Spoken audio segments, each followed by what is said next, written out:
તો હાલો મિત્રો, હું છું તમારો લક્ષ્ય હાઈ લેવલ એડ્યુકેશન ક્લાસમાં આપનું હાર્દિક સ્વાગત છે. તો આજે અમે તમને ભણાવવાના છીએ અર્થશાસ્ત્રમાં ધોરણ 11 અર્થશાસ્ત્ર વિષય ચેપ્ટર 3 માંગ, એમાંથી વાર્ષિક પરીક્ષામાં પૂછાય તેવા પ્રશ્નો. તો ચાલો જોઈએ.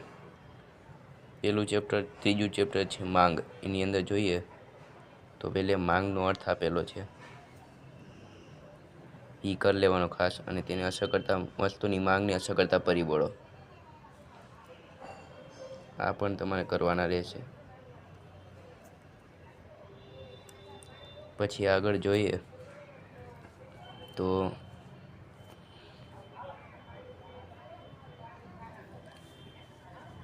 માંગનો નિયમ આપેલો છે મિત્રો, તો એ પણ તમારે ખાસ કરવાનો રહેશે. માંગનો નિયમ અને તેને માંગના નિયમની ધારણા પણ ખાસ કરી લેજો, જે વાર્ષિક પરીક્ષામાં પૂછાઈ શકે છે.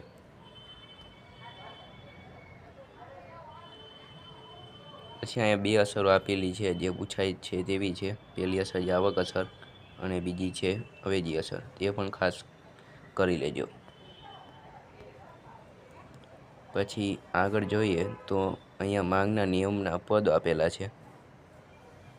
પેલું છે પ્રતિષ્ઠા મૂલ્ય ધરાવતી વસ્તુઓ, બીજું છે અત્યંત સસ્તી વસ્તુઓ, ત્રીજું છે હલકા પ્રકારની વસ્તુઓ, ચોથું છે ગ્રાહકોની પસંદગી. આ ચારમાંથી કોઈ પણ એક અથવા બે કોઈ પણ પૂછાઈ શકે, જે વાર્ષિક પરીક્ષાની અંદર જે MCQમાં પણ પૂછાઈ શકે છે. પછી અહીંયા આપ્યું છે માંગનું વિસ્તરણ અને સંકોચન. આ પણ ખાસ 3 માર્કમાં અથવા 4 માર્કમાં પૂછી શકે કે માંગનું વિસ્તરણ સંકોચન કોને કહેવાય. ચાલો આગળ જોઈએ તો માંગનો વધારો ઘટાડો પણ આપેલો છે, જે 4 માર્કમાં મોસ્ટ આઈએમપી ક્વેશ્ચન છે મિત્રો. 4 માર્ક માટે મોસ્ટ આઈએમપી ક્વેશ્ચન છે, એક ખાસ કરી લેજો. આ માંગના વધારા ઘટાડાની આકૃતિ આપેલી છે મિત્રો.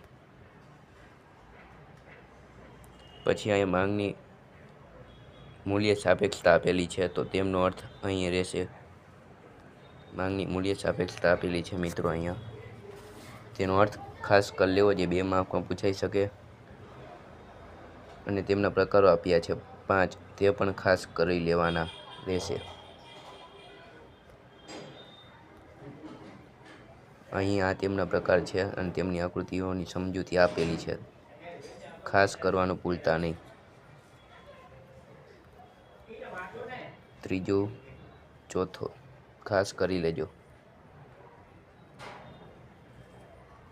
પછી આગળ જોઈએ તો માંગની આવક સાપેક્ષતાનો અર્થ આપેલો છે, એ પણ ખાસ કરી લેજો, 2 માર્કમાં પૂછી નાખે તમને વાર્ષિક પરીક્ષાની અંદર. અહીં અવેજી વસ્તુ અને પૂરક વસ્તુઓ પણ આપેલી છે, જે 1 માર્કમાં અથવા 2 માર્કમાં પૂછી શકે તમને વાર્ષિક પરીક્ષાની અંદર. તે પણ ખાસ કરવાનું ભૂલતા નહીં. બધું જ તમને આપેલું આઈએમપી ક્વેશ્ચન છે, ખાસ કરી લેજો વાર્ષિક પરીક્ષા તૈયારી. આમ માંગની મૂલ્ય સાપેક્ષતા માપવાની પદ્ધતિઓ તમને આપેલી છે, તે પણ ખાસ કરી લેવી. જે 3 છે, ગુણોત્તરની રીત, કુલખટની રીત ને ભૌમિતિક રીત, જે 3 નીચે આપેલી રહેશે. ત્યારબાદ સ્વાધ્યાયમાં જાય તો MCQ તમને 10 આપેલા છે, તમારે એમાંથી કોઈ પણ MCQ પૂછાશે નહીં, પણ તમને કરવા હોય તો તમે કરી શકો છો. અને અહીં પ્રશ્ન એક વાક્યમાં જવાબ આપો, ત્યાં તમારે બધા કરવાના રહેશે.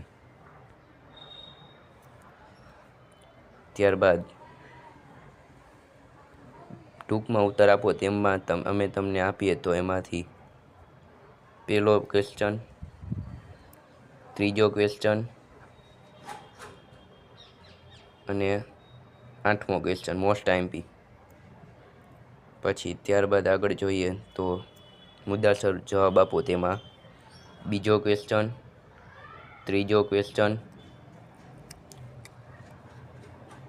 અને ચોથો અને 5મો. બીજો, ત્રીજો, ચોથો, 5મો તમારે 4 ક્વેશ્ચન કરવાના રહેશે. ત્યારબાદ વિસ્તારપૂર્વક જવાબ આપો, તેમાં વ્યક્તિગત માંગ અને બજાર માંગની સમજૂતી આકૃતિ દ્વારા સમજો, આ એક કરવાનો રહેશે. અને માંગનો અર્થ આપી તેને અસર કરતા પરિબળો મોસ્ટ આઈએમપી મિત્રો, 4 માર્ક માટે અથવા 5 માર્ક માટે મોસ્ટ આઈએમપી છે, 2 પ્રશ્ન આઈએમપી છે. તો મિત્રો, આ તો તમારો ચેપ્ટર 3 માંગનો વિડીયો. ના આઈએમપી ક્વેશ્ચનો અને તેની સમજૂતી તમને વાર્ષિક પરીક્ષાને 8 માર્કમાં પૂછાવાનું રહેશે. તો મેં તમને આઈએમપી ક્વેશ્ચન આપેલા છે, તેમાંથી તમે પાકું કરી શકો છો અને પૂછાશે જ. તો આગળના વિડીયોના આઈએમપી ક્વેશ્ચન અથવા વિડીયો જોવા માટે ચેનલને સબસ્ક્રાઈબ અને વિડીયોને લાઇક અને તમારા મિત્રોને શેર કરી લેજો. તો મળીએ તમને નવા વિડીયોમાં.